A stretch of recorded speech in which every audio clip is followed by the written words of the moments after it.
Glad to have Joseph here for this year's lectures. Joseph is a graduate of Freed-Hardeman University and then Harding School of Theology, and he is about to receive his doctorate, his PhD in Hebrew Bible from Southern Baptist Theological Seminary in Louisville.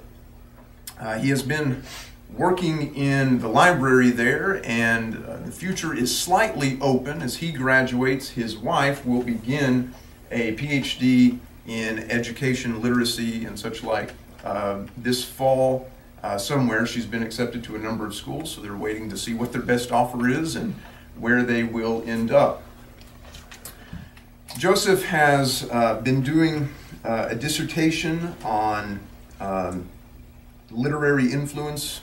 Right, that's the second one, is the dissertation, and that he will be presenting some of that research tonight at 6:30, and that will be up there. It should be a good evening. We've got several things planned. In fact, I don't know how much of this Joseph actually knows, but we will be starting tonight with a 10 or 15 minute piano recital by one of our local high school piano phenoms, Daniel Hong. So he will be performing for us, and then we'll have Joseph talk about his dissertation, Literary Influence in Hebrew and Biblical Studies, and then we'll follow that up with a reception. And so you're all welcome, everyone's welcome to come tonight and enjoy the evening. It should be a great time. At this time, Joseph will also be presenting some things from us from his research. And the title of his lecture for this period is "What Does It Mean to Obey God in the Hebrew Bible?" So we're looking forward to that. And without delaying it any further, I introduce Joseph Kelton. Well, thank you very much for this invitation, this opportunity to present this lecture to you this morning. This is a chapel session. And so I opted to pick the topic that had a bit more relevance for a chapel session. That said, one sort of caveat: I am doing a bit more descriptive work in this research than prescriptive. So I'm describing things that I see as a foundation, to lay a foundation for exploring how we might do prescriptive ethical research based on sort of descriptive biblical studies. So, that with no further ado, we'll begin. When we read the Hebrew Bible, what does it mean to obey God? To listen to God's voice, or to keep God's statutes, judgments, and instruction? What kind of obedience what kind of devotion does obedience entail? Does God demand absolute observance to the counterintuitive and to the otherwise unquestionably immoral commands? Does the call to obedience amount to a voluntaristic ethic? That's just a note, that's a key word here that you're going to be hearing. A voluntaristic ethic in the Hebrew Bible, what Ellen Cherry describes as, quote, blind obedience, in which the divine will alone defines morality. According to Horst Dietrich Preuss, writing in his Old Testament theology, quote, the Old Testament is not familiar with the concept of doing good for the sake of the good. Rather, it is Yahweh's will that lays claim to human lives. This statement represents a common assumption or perspective. Scholars have long considered obedience to God fundamental to, or broadly representative of the ethics of the Hebrew Bible. Even while recognizing the presence of alternative ethical models, John Barton remarks, quote, obedience to the declared will of God is probably the strongest model for ethical obligation in most books of the Hebrew Scriptures. Barton's probably implies an uncertainty that is easily rectified. Rather than speak of probabilities, we should examine the Hebrew Bible and critically assess its moral frameworks.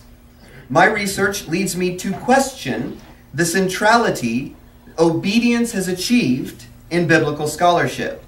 I attribute this centrality, at least in part, to the presence of obedience, the language about obedience, language that evokes for us this idea of obedience, in the margins of particular biblical texts, by which I mean in the introductions or in the conclusions to these texts.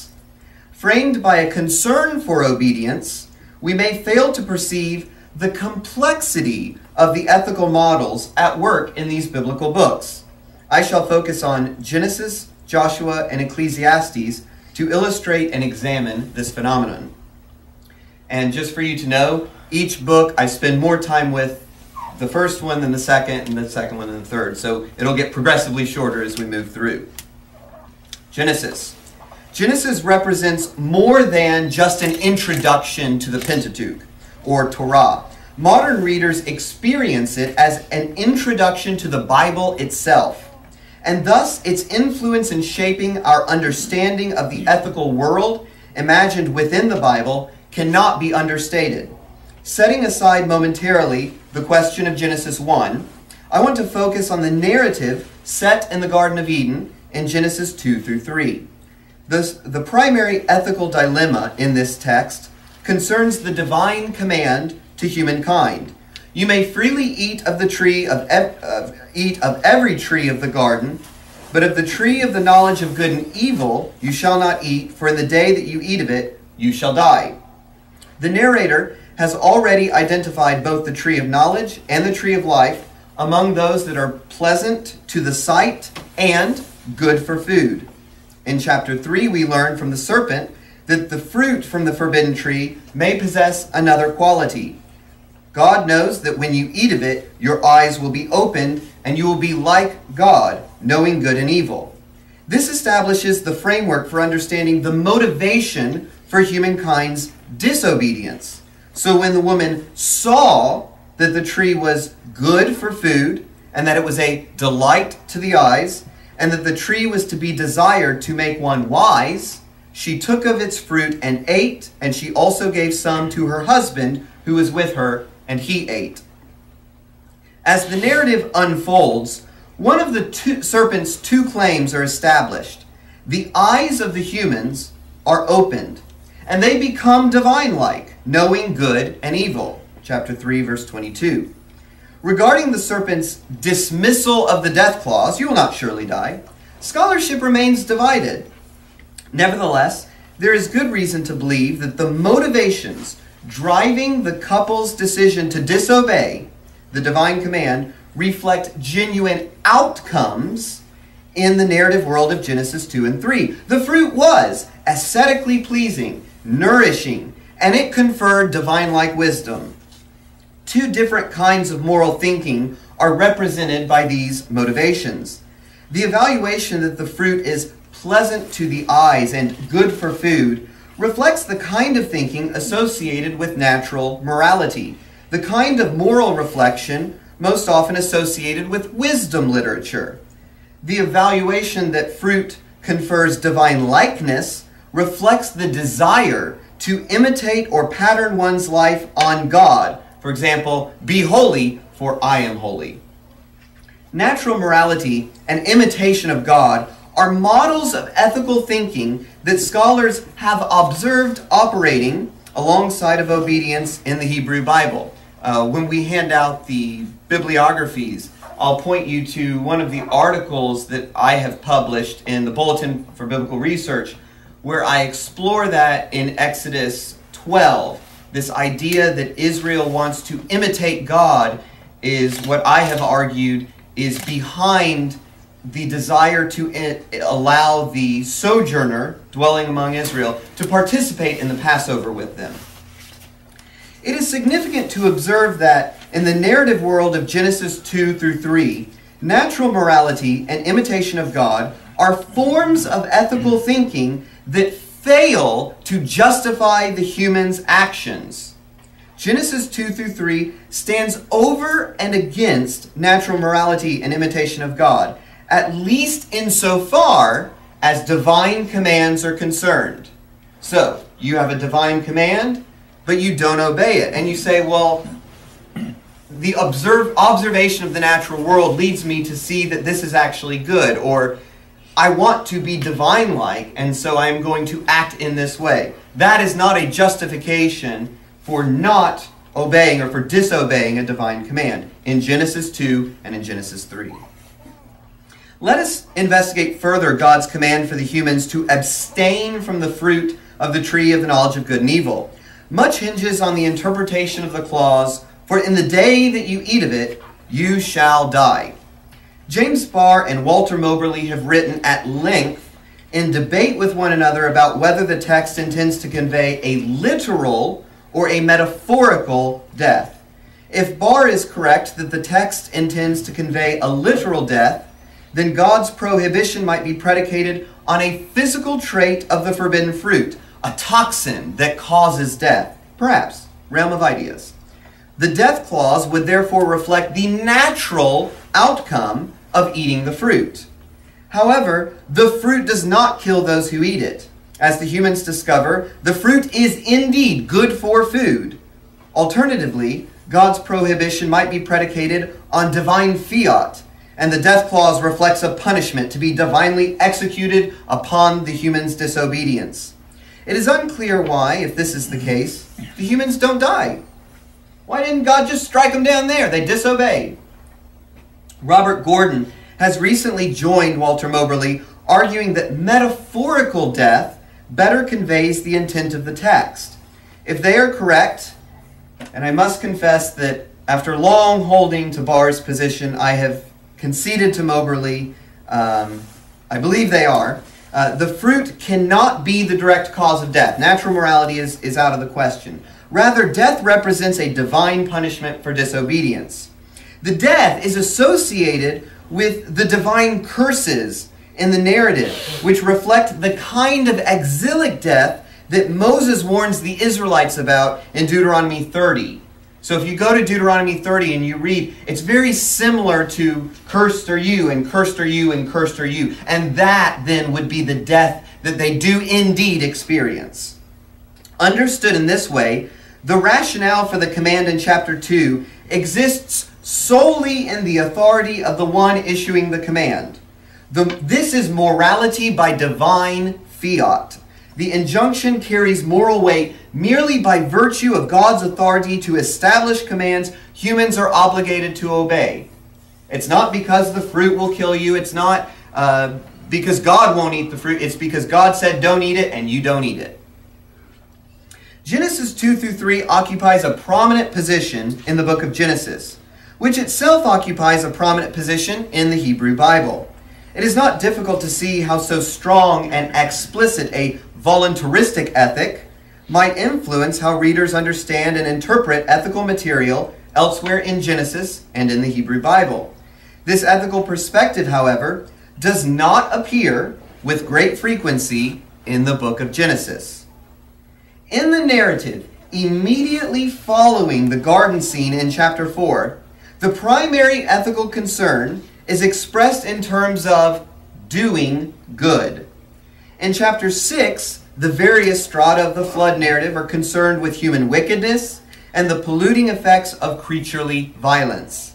These are generic ways by which to refer to immorality. Neither presupposes the violation of a particular moral theory. Why were they considered immoral? The text doesn't specify. Divine commands in the flood narrative only concern the construction of the ark. At the end of the flood narrative, God delivers what one might regard as a command. Whoever sheds the blood of a human, by a human shall that person's blood be shed. This statement, however, belongs to a lengthy divine speech that clarifies the implications of the divine image in which the humans are created. God is not acting in the narrative as a lawgiver. Moreover, the ethical perspective already operates in chapter 4, where we're concerned with doing good. Following the flood, God is the subject of the verb command, savah, one other time in reference to the covenant that is made in chapter 17 concerning circumcision, that is made reference to in chapter 21, verse 4. God does issue numerous imperatives elsewhere, what we might perceive as commands, particularly to Abraham. He has to go from his land, fear not, walk before Yahweh, and be blameless. Most significantly, God tests Abraham by telling him to take his son Isaac and offer him as a burnt offering. This moment in Abraham's life has drawn the attention of interpreters throughout the history of the synagogue and church. It represents the one significant narrative in the book of Genesis that suggests that God not only establishes moral judgments, but that God can supersede the existing moral order. What I mean by that is elsewhere throughout the Hebrew Bible, it is very clear that it is immoral to sacrifice a human as a burnt offering. And yet here, God seems to be able to make that command, and theoretically, had the angel not stopped him, it would have been morally permissible for Abraham to go through. Nevertheless, God's moral transcendence, this ability to supersede what is otherwise recognized as immoral, even by God, God's moral transcendence is also challenged within the life of Abraham.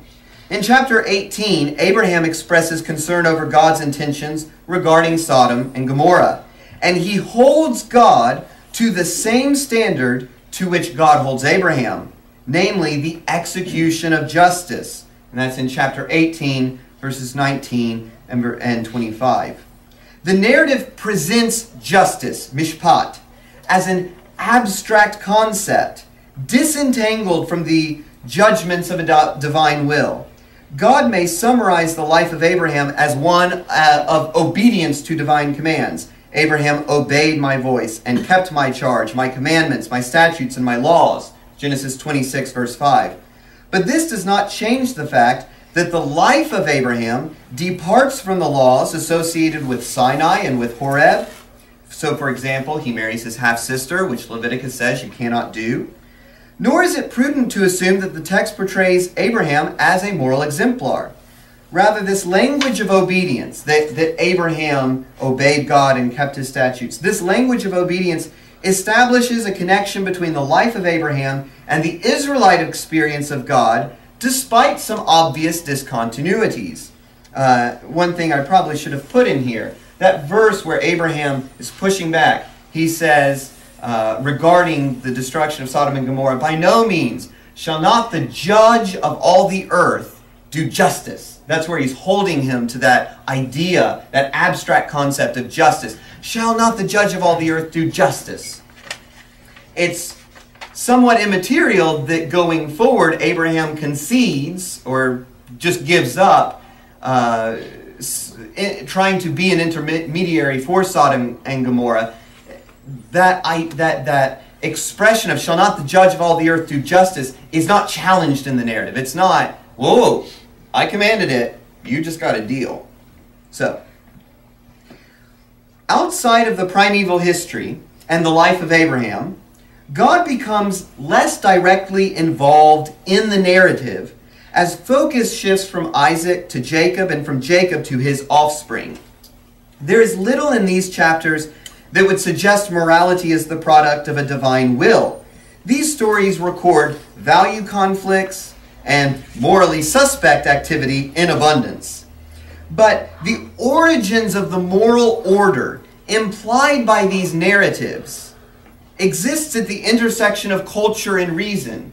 You can't go back to an earlier part of Genesis and say, look, God gave this command, and that's why we know Judah should not have done that to Tamar. You can go forward in the narrative, but that's unleashing a whole host of problems. Returning to the beginning of the book of Genesis, it is important to observe that Genesis 2 through 3, while prominent, does not occupy the most prominent position in the text. This belongs to an alternative creation account in chapter 1. Now, scholars have observed these two distinct accounts of creation contrast one another in numerous ways. I'm not going to rehearse those. I'm actually going to propose something. This is something truly novel that's not out there yet. It might be out there in something I've published, but I'm not sure. Two of these are significant to the discussion at hand. First, humans achieve divine-like wisdom in Genesis 3, a matter which concerns God. By contrast, God creates humanity in chapter 1 in the image and likeness of divinity. Second, the woman in chapter 3 sees, ra'ah, that the tree is good, tov, for food, and eats from it. By contrast, it is God who sees, ra'ah, that the creation is good, tov, and who invites the humans to eat from every tree with seed in its fruit. What appears with negative consequences in chapters 2 through 3 appears in unambiguously positive terms in chapter 1. So what are the implications of this contrast? If we attend to what David Carr describes as the fractures of Genesis as a window into the composition history of the book, we discover in these early chapters two strata of material that once existed independently from one another. There are good reasons to believe that Genesis 1 was written as an introduction for one of these strata over against Genesis 2 through 3, which occupied the same position in the other strata of material. But eventually the strata became interwoven, and the two creation texts were placed side by side. This subsequent juxtaposition of these two seemingly contradictory creation accounts privileged the account of creation in chapter 1 while preserving chapters 2 through 3. Mark Smith describes chapter 1 as a prologue and commentary. In its final effect, he writes, it was intended as the first and only compared with all that follows, especially Genesis 2.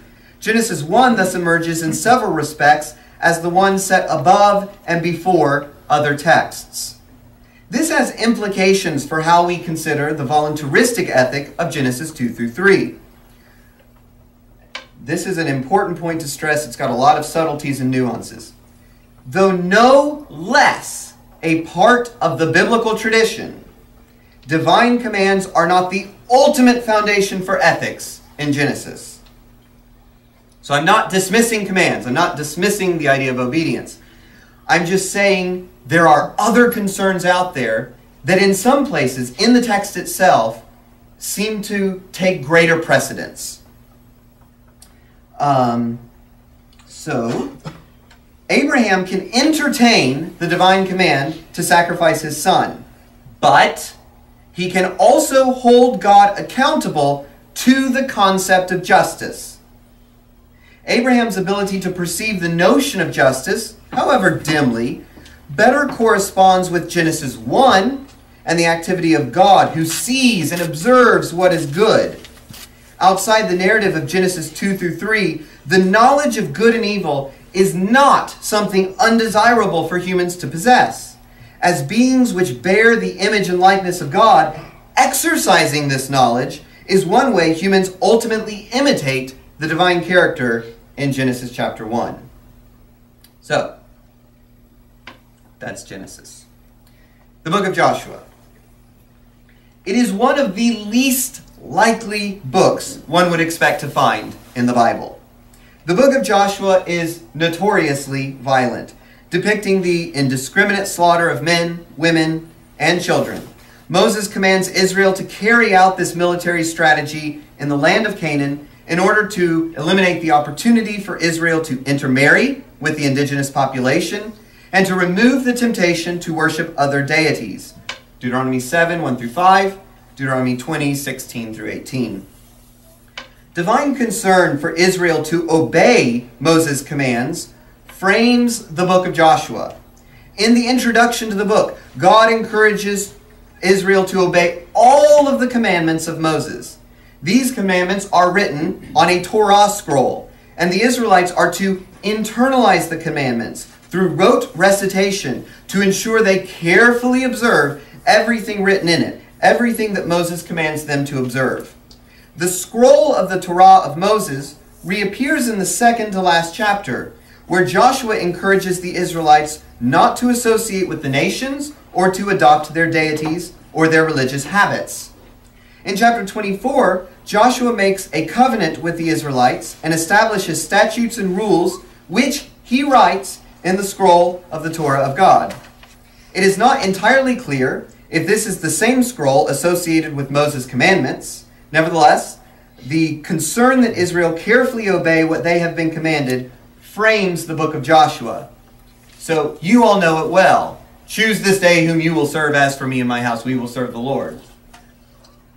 The violent nature of the book of Joshua raises vexing moral questions, particularly for contemporary believers who regard the book of Joshua as scripture. Even Deuteronomy recognizes the extreme brutality of the ban. Moses outlines what we would regard as more humane regulations for Israel's military conflicts with nations who are outside the land of Canaan. You're not killing everyone, just the men. You're not plundering everything. You extend offers of peace first. Deuteronomy justifies this double standard on the basis of marital and religious concerns, relevant only to Israel's most immediate neighbors.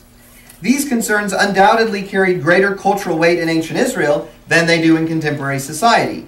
Nevertheless, we should not dismiss the possibility that belief in the divine origins of the command was sufficient justification for some in ancient Israel.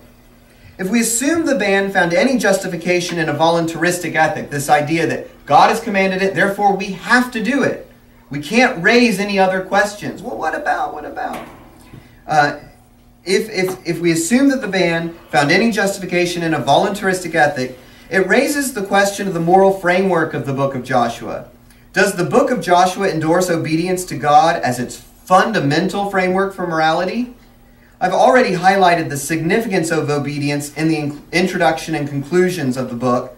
Nevertheless, I shall demonstrate that a more complex understanding of the moral framework of the book of Joshua emerges when we adopt a more holistic approach and focus on the narratives framed by the exhortations to obey the Torah of Moses. So it says, obey the Torah of Moses, and then it tells them again, obey the Torah of Moses. What do we see positively portrayed in between that framework?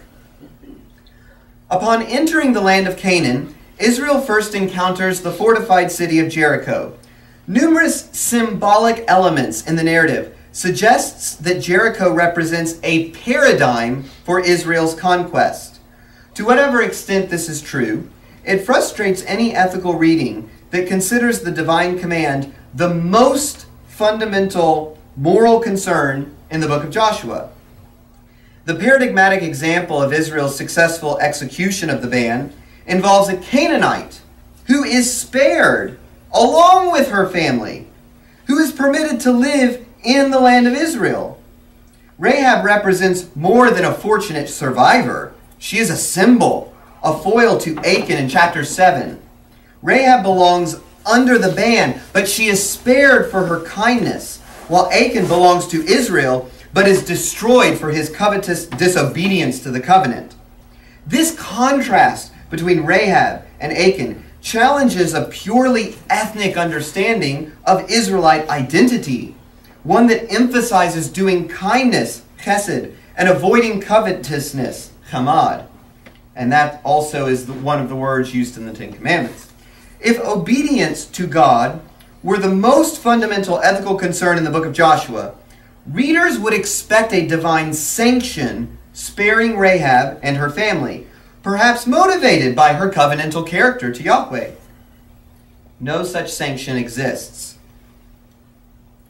If it existed, the sanction would actually distract or even undermine the didactic force portraying a Canaanite as a more authentic member of the covenant than the covetous and disobedient Achan. So if you let Rahab live because God said she could live, well, you let her live because God said she could live, and you do whatever God says. But if you let that tension remain, you're not supposed to let her live. But we let her live anyway. That didactic idea of she's more authentically Israelite than Achan is because of her kindness, that lesson emerges from the text. But that does require us to play with how we understand obedience. Significantly, the narrative presents an oath made by the two spies as the explicit justification for rescuing Rahab from the slaughter. The importance of honoring an oath made in Yahweh's name recurs in another ethically significant narrative in the book of Joshua.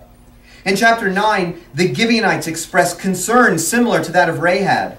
Israel's reputation precedes them, and the Gibeonites fear for their lives. Admittedly, Rahab's words contain more overt expressions of divine fealty, but this only enhances the complexity of the moral framework of the book of Joshua. Unique to the Gibeonite story is their cunning deception of the Israelites, pretending to be travelers from afar rather than inhabitants of the land. Their ruse succeeds. Joshua establishes a covenant with the Gibeonites, and Israel's leaders swear an oath. When the Gibeonites' deception is discovered, the Israelites honor their oath, but complain to their leaders.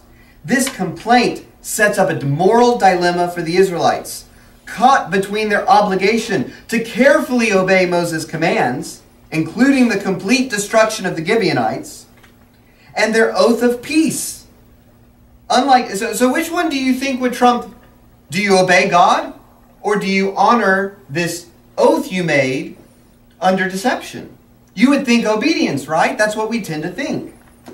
Unlike the Rahab narrative, the oath with the Gibeonites is sworn under false pretenses, certainly not sufficient to supersede the moral force of a divine command. Nevertheless, the leaders express concern that wrath will befall them if they do not honor their oath. God will be more mad with us if we break our oath than if we disobey him. Explain that one to me. In essence, Israel chooses to disobey the commands of Moses in order to avoid judgment. The Gibeonites do not practice kindness, as Rahab did.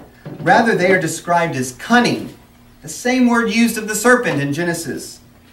An ambiguous trait, I associate with the serpent, but it's an ambiguous trait that can result in either good or evil. So compare Proverbs 1:4 with 8:5 through 12 and Exodus 21:14, and you'll see that word used in positive, neutral, and negative contexts.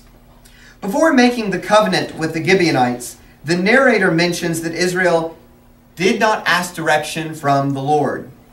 That's Joshua 9:14. This comment is somewhat ambiguous by itself. It does not clarify whether Israel acted appropriately or otherwise. On this matter, the following chapter is suggestive. The Gibeonites are attacked in Genesis 10 by the 5 Amorite kings who are disturbed by the peace treaty between Gibeon and Israel. Gibeon calls upon the Israelites to honor their covenant, and Yahweh sanctions Joshua's decision to provide assistance. In fact, Yahweh, the mighty warrior, participates in this battle, creating a panic and throwing down huge stones from heaven. The narrator even includes this detail. There were more who died because of the hailstones than the Israelites killed with the sword. Yahweh also causes the sun to stop in the sky at Joshua's request, to which the narrator remarks, "There has been no day like it before or since when Yahweh obeyed a human voice, for Yahweh fought for Israel." That's my personal translation. I'm inserting the word obedience here for the Hebrew phrase, idiom, to hear a voice. And that is the language of obedience, or at least obedience is the closest word we have for that idiom. That said, it's used a lot of times. The psalmists cry out, hear my voice. Are they saying, hey God, obey me? No, they're not. So there's some ambiguity in this term that maybe even there's some more flexibility to it than the strict notion of obedience that the English word obedience raises to our own minds. All right. If Israel's peace treaty were an analogous act of disobedience to Achan's covetousness, one would expect Israel to suffer defeat, as they did in the battle against Ai. Given Israel's success in chapter 10, one can reasonably conclude the events in chapter 9 are analogous to those of chapter 6, where they preserve Rahab. Both chapters represent a moral conflict that favors Israel's decision to honor their oath to Rahab and to the Gibeonites. The story of the Gibeonites, like the story of Rahab before it, suggests to us that the moral framework of the book of Joshua is more complex than a mere voluntaristic ethic. So I'm not saying this idea of you've got to obey God isn't there, but there's more there. This didactic narrative, in other words, this narrative that teaches us who's a real Israelite, the person who shows kindness or the person who does covetousness. This didactic narrative, in the final analysis, does not support an ethical perspective in which absolute obedience to God's commands represents the central concern, the most fundamental concern. Obedience is itself subject to broader moral concerns in the book, concerns that do not confront the reader in the form of divine commands. In other words, there's no command that says, if you make an oath, no matter what else I said, you have to honor that oath. Because that would solve our problem. But that command doesn't exist. All right, one more. Ecclesiastes. Ecclesiastes stands out for its unflinching critique of perspectives that are enshrined in other books of the Hebrew Bible. Despite this critique, it still manages to conclude in a way that creates continuity with broader concerns in the Hebrew Bible. In particular, the concern for piety and obedience. You all know it. The end of the matter. All has been heard. Fear God and keep His commandments, for this is the whole duty of everyone. Ecclesiastes 12:13.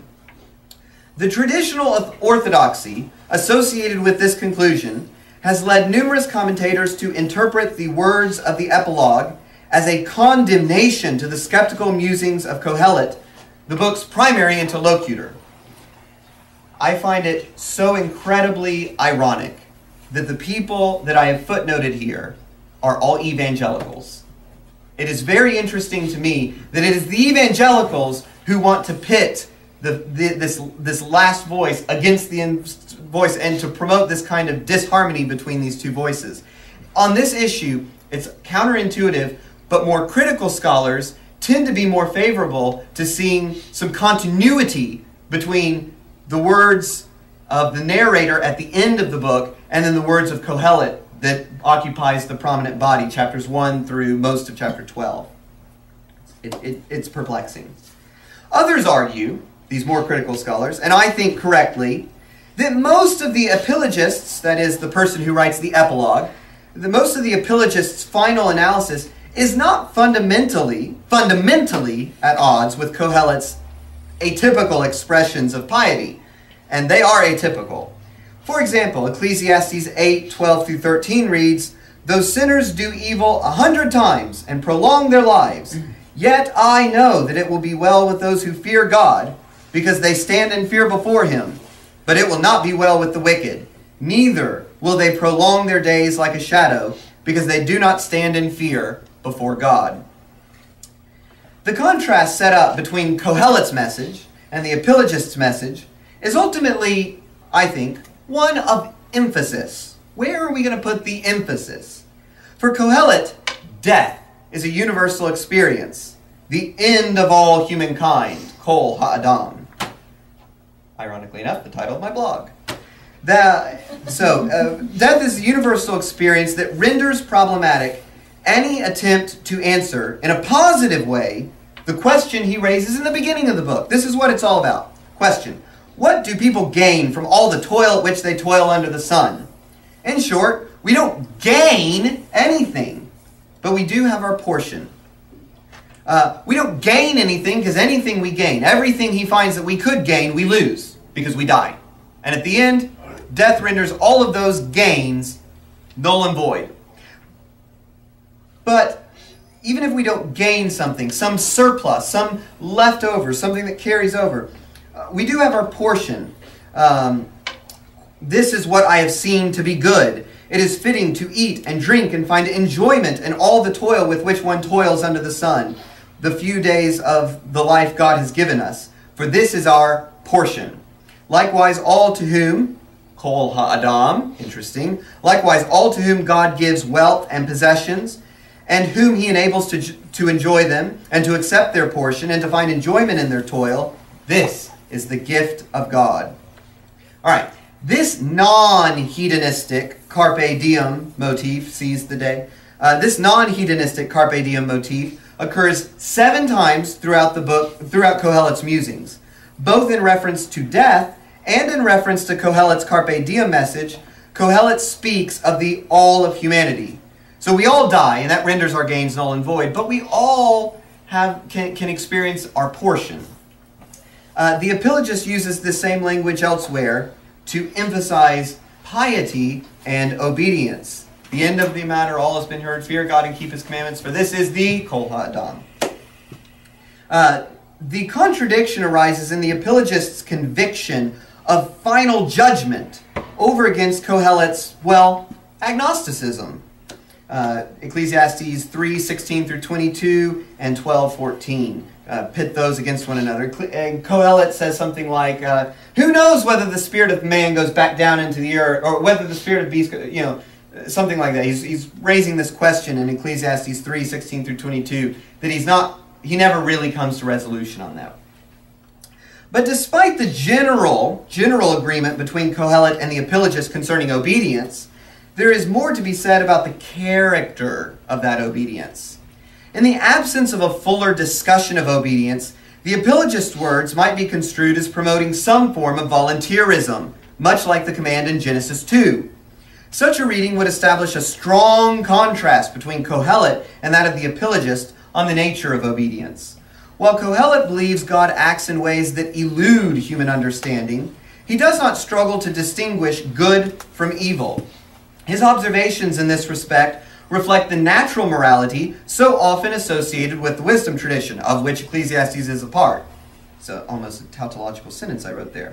All right, so here's some quotes from Ecclesiastes. I searched with my mind how to cheer my body with wine, my mind still guiding me with wisdom, and how to lay hold on folly, until I might see what is good for mortals to do under heaven during the few days of their life. Again, 5:18 reads, this is what I have seen to be good. This is what I have seen to be good.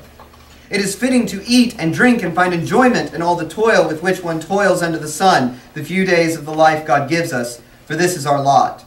And in a less confident register, for who knows what is good for mortals while they live the few days of their vain life, which they pass like a shadow? For who can tell them what will be after them under the sun? This idea that one can observe what is good reflects the observable goodness of creation in Genesis 1. If understood in this way, the apologist's understanding of obedience could easily reflect what systematic theologian Ellen Cherry describes as obedience to asherist commands. Quote, moral guidelines that cultivate wisdom. They embody broad humanist principles that shape a salutary life for the well-being of both the individual and the community. End quote. She's getting this word asherist from the Hebrew word ashrei.